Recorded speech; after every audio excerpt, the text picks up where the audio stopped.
Hello friends, मैं हूं संजय और सोफिया सभी एडवांस रोबोट GPT-3 AI जो दावा करती है कि मैं इमोशनल फील कर सकती हूं, दुख, खुशी और डर को भी महसूस कर सकती हूं। मैं खुशी, दुख, गुस्सा और डर के इमोशंस फील कर सकती हूँ। अब ये तीनों चीज तो वही महसूस कर सकता है जिसके ब्रेन में कॉन्शियसनेस हो, जिसके ब्रेन में सोचने का पावर हो। तो GPT-3 AI रोबोट में क्या कोई कॉन्शियसनेस का अल्टरनेटिव आ गया है या फिर खुद कॉन्शियसनेस? ये जानने के लिए हमें AI के डीप में जाना होगा। पर इसके अलावा दो चीज और है GPT-3 के पास, जिसमें फर्स्ट है कोड जनरेट, जो एक सॉफ्टवेयर डेवलपर 8 से 10 घंटे में जितनी कोडिंग करता है उतनी कोडिंग ये 10 सेकंड में करके दे देता है। और सेकंड है इमेज जनरेट, जो हम यूट्यूब क्रिएटर आपको एग्जाम्पल दिखाने के लिए, समझाने के लिए जो इमेज दिखाते हैं, उस इमेज के राइट्स हमें तब मिलते हैं जब हम उस इमेज को पैसे देकर खरीदे। और ऐसे इंटरनेट पे कई साइट है जहां पर फोटो सेलिंग किए जाते हैं, पर इनमें से भी एक है one of the best motivation, Sandeep Maheshwari, जिसका बिजनेस है इमेज सेलिंग का। तो इस टाइप के जितने भी बिजनेस है, उस बिजनेस को लात मारने के लिए रेडी है GPT-3, जो है इमेज जनरेट। यहाँ पर आप किसी भी टाइप का फोटो जनरेट कर सकते हैं, किसी भी, यानी कि यहाँ पर आप इम्पॉसिबल फोटो को सोचेंगे वो भी देने के लिए रेडी है। और पूरे इंटरनेट में ये एक यूनिक इमेज होगा। जैसे कि हम सोचे मून पर चिड़िया एक साइकिल चला रही है, तो हम टाइप करेंगे तो उस टाइप का एक इमेज जनरेट करके दे देंगे, वो भी हाई रेजोल्यूशन में। तो यहाँ पर मैं कोई GPT-3 का रिव्यू नहीं करने वाला हूँ, बल्कि इन तीनों चीज़ों में AI टेक्नोलॉजी किस तरीके से काम करती है, AI टेक्नोलॉजी के डीप सीक्रेट को जानेंगे। तो बने रहिए इस वीडियो में, जिसका टाइटल है deep secret of GPT-3 AI।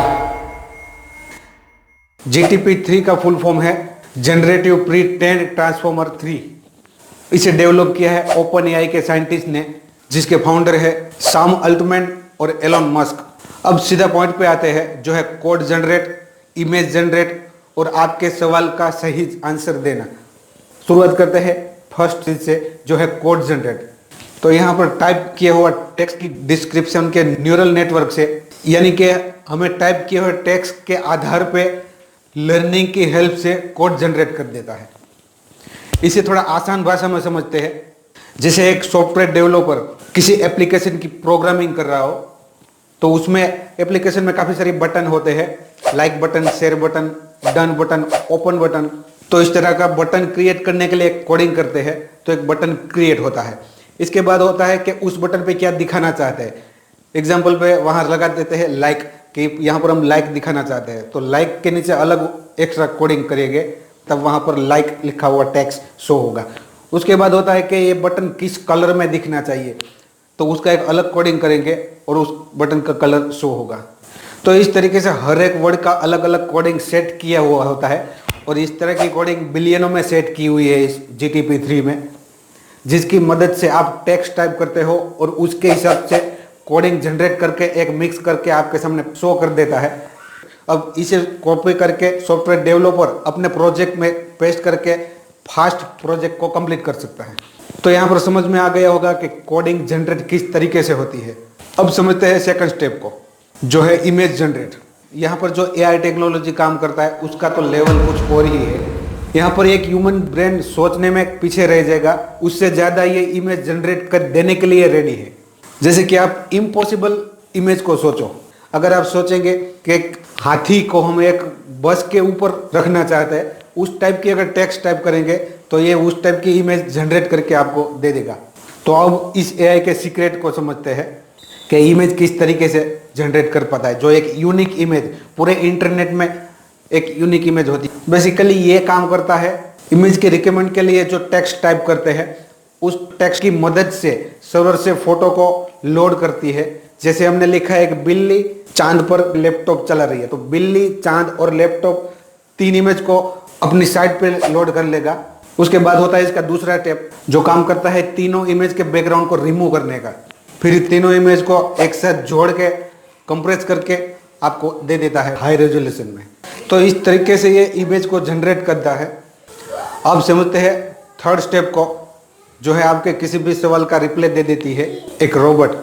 तो आंसर देने के लिए इसके पास 3 ऑप्शन होते हैं, जिसमें फर्स्ट है एलेक्सा की तरह बिलियनों में कुछ क्वेश्चन का आंसर पहले से सेट किया हुआ होता है, और सेकंड ऑप्शन है GPT-3 में 175 बिलियंस ट्रेंडिंग डाटा स्टोर है, जिसमें 3 बिलियन तो विकिपीडिया है और 67 बिलियन इसके पास बुक्स है। और थर्ड ऑप्शन है गूगल, और इन दोनों ऑप्शन में गूगल की तरह सर्च इंजन होता है, और इसे क्वेश्चन करते ही तेजी से फर्स्ट ऑप्शन में ढूंढता है आंसर। अगर फर्स्ट ऑप्शन में नहीं मिला आंसर तो सेकंड, और सेकंड में नहीं तो थर्ड, जो है गूगल।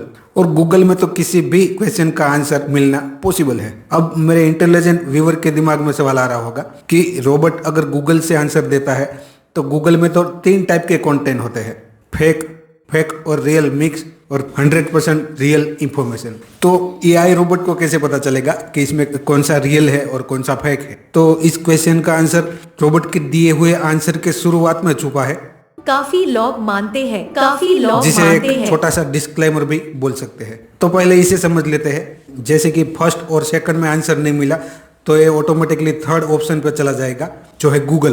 और गूगल में भी 3 ऑप्शन होते हैं। फर्स्ट में जो सर्च होता है वो सभी वेबसाइट 100% रियल इंफॉर्मेशन वाली होती है। तो गूगल के फर्स्ट ऑप्शन से अगर आंसर मिला तो सीधा आंसर दे दिया जाता है। अभी बीजेपी पावर में है तो अगले इलेक्शंस में भी यही आएगी। और अगर सेकंड ऑप्शन से आंसर मिला हुआ है रोबोट को तो आंसर देने से पहले कुछ वर्ड यूज किए जाएंगे, जैसे कि हो सकता है, लोगों का मानना है। काफी लोग मानते हैं कि अभी बीजेपी, हाँ मुझे लगता है कि ये अच्छा आइडिया है, आई थिंक ऐसा पॉसिबल है और हो सकता है। तो इस तरह के वर्ड सेट किए जाते हैं गूगल के सेकंड ऑप्शन और थर्ड ऑप्शन में। तो अब समझ आ गया होगा कि GPT-3 में AI किस तरीके से काम करता है। तो इस वीडियो में कुछ नई जानकारी मिली तो इस वीडियो को लाइक करें, अपने दोस्तों के साथ शेयर करें। अगर आप नए हैं इस चैनल पर तो इस चैनल को सब्सक्राइब करें। मिलते हैं और किसी नए वीडियो में, तब तक के लिए गुड बाय।